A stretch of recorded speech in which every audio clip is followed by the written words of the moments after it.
Elizabeth.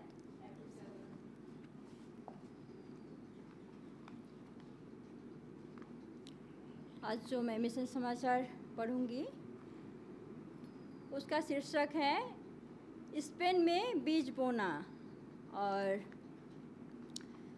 वक्ता है Ivan और डेलिया।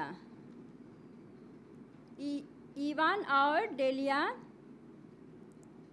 ने केवल पहला शब्द स्पेनी शहर में एडवेंटिस्ट उपस्थिति के बगैर घर पर शब्द उपासना किया,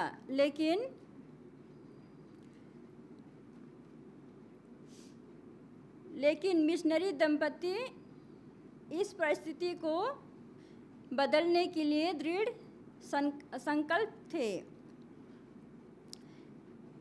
इवान मैक्सिको से था और डेलिया क्यूबा से थी। वे बार्सिलोना में एडवेंटिस्ट पादरी का समर्थन करने के लिए 1 साल पहले ही स्पेन पहुंचे थे और जब वह स्पेन पहुंचे तब कोविड-19 वहाँ हिट हुआ था और जैसे ही कोविड लॉकडाउन के बाद देश फिर से खुलने लगा, इवान और डेलिया को स्पेन की राजधानी मैड्रिड से 90 मिनट की ड्राइव पर स्थित सेगोविया एक शहर था और वहाँ शहर में एक चर्च स्थापित करने को वह दंपति को कहा गया था और वह पहला शब्द वे अपने घर में बाइबल पढ़ते थे। इवान ने गिटार बजाया और उन्होंने गाया। हालांकि वे केवल 2 ही थे, फिर भी उन्हें एक आशा थी कि और यहाँ डेलिया कहती है कि उनके दादी का नाम था जिन्होंने बाइबल अध्ययन में दिलचस्प दिखाई थी और कुछ दिनों बाद डेलिया ने अपनी दादी से संपर्क किया। अगले शब्द केवल इवान और डेलिया ही अपने घर में परमेश्वर की आराधना नहीं कर रहे थे, बल्कि उसके साथ उनकी दादी और उनका 4 साल का पोता भी था। 1 महीने तक बाइबल अध्ययन चलता रहा। तब शब्द के दिन एक साथ आराधना करने वालों की संख्या बढ़कर 5 हो गई थी। दादी अपनी बहू, अपने 4 साल के पोते की माँ को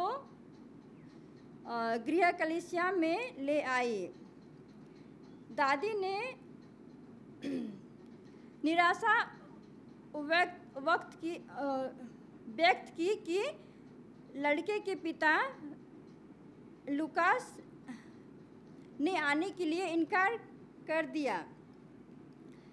इवान ने दादी से लुकास का सेल फोन नंबर मांगा और उसे एक टेक्स्ट संदेश भेजा और हम आपको और आपकी पत्नी को दोपहर के भोजन के लिए आमंत्रित करना चाहते हैं, उन्होंने लिखा। कुछ दिन बाद दोनों जोड़ी ने साथ में लंच करने का लुत्फ उठाया और पार्क में घूमने गए। घूमने के दौरान लुकास ने उल्लेख किया कि वह जल्द ही 22 वर्ष का हो जाएगा। यह सुनकर इवान और डेलिया ने लुकास और उसके परिवार को जन्मदिन की पार्टी देकर सरप्राइज देने का फैसला किया। डेलिया ने एक पारंपरिक tres leches cake, milk cake और तैयार किया और उसे लाल फूलों और हरे पत्तियों से सजाया।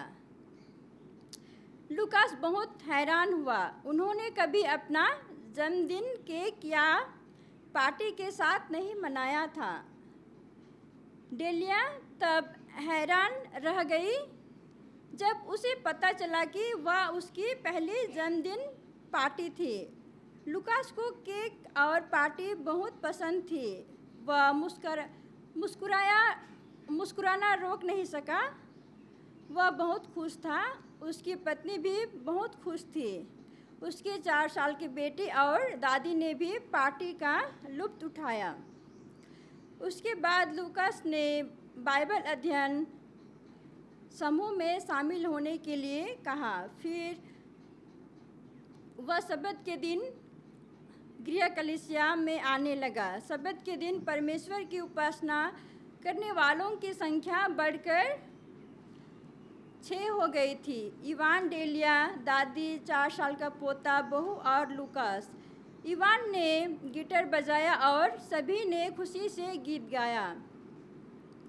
दादी, लूकास और अन्य लोगों ने अपने दोस्तों को आने और संगीत का आनंद लेने के लिए आमंत्रित किया। तभी दादाजी संगीत सुनने आने लगे। 1.5 साल में शहर में कोई एडवेंटिस्ट उपस्थिति नहीं थी जहां 30 लोग नियमित रूप से सब्त के दिन हाउस चर्च में मिलने लगे और 18 लोगों ने बाइबल अध्ययन कर रहे हैं और 6 लोगों ने बपतिस्मा लिया है। एक चर्च भवन किराए पर लेने की योजना चल रही है। इवान कहते हैं, हम एक इमारत की तलाश कर रहे हैं क्योंकि लोगों की संख्या बढ़ रही है।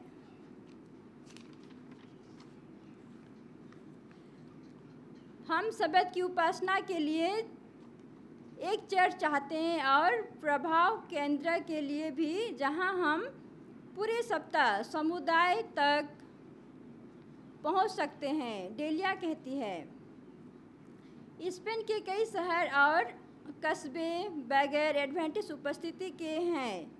3 साल पहले आपके 13वें सब्त दान के लिए धन्यवाद, जो स्पेन के सागुटो एडवेंटिस्ट कॉलेज में लोगों को यीशु के जल्द ही संसार में आने के बारे में खुशखबरी फैलाने में मदद हेतु दिया गया था। धन्यवाद।